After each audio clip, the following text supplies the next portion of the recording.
Welcome to our channel. Today we how to configure Glide to turn spreadsheets into apps, beginner guide step by step clearly. Open your web browser and navigate to the Glide website. Create an account if you don't have one, or log in if you already do. Once logged in, you will see the Glide dashboard. Click on the New Project button to start building your app. Select from Data to choose your data source. You can upload a Google Sheet or choose a template if you prefer. If using a Google Sheet, grant Glide access to your Google account. Select the specific spreadsheet you want to turn into an app. After selecting your spreadsheet, Glide will automatically generate a basic app layout.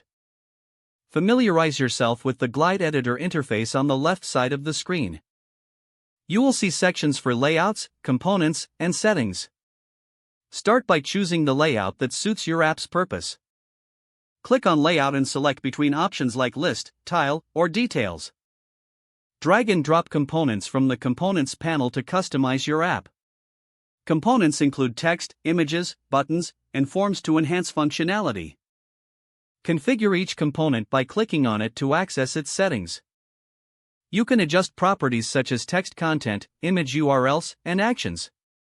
Make sure to link any buttons or actions to corresponding data in your spreadsheet. Next, explore the Data tab to understand how your app interacts with your spreadsheet. You can create new columns in your Google Sheet if needed, and Glide will sync automatically. Use the visibility settings to control who can see or interact with specific components. Test the app functionality by clicking on the Preview button. This will give you a live view of how the app will appear on mobile devices. Make adjustments as necessary based on your testing experience. Once you're satisfied with the app, click on the Publish button to make it live. You will receive a link that you can share with others to access your app. Congratulations, you have successfully configured Glide to turn your spreadsheet into an app. Continue to refine your app by revisiting the Glide editor anytime. Don't forget to like this video and subscribe to our channel for more step-by-step tech guides.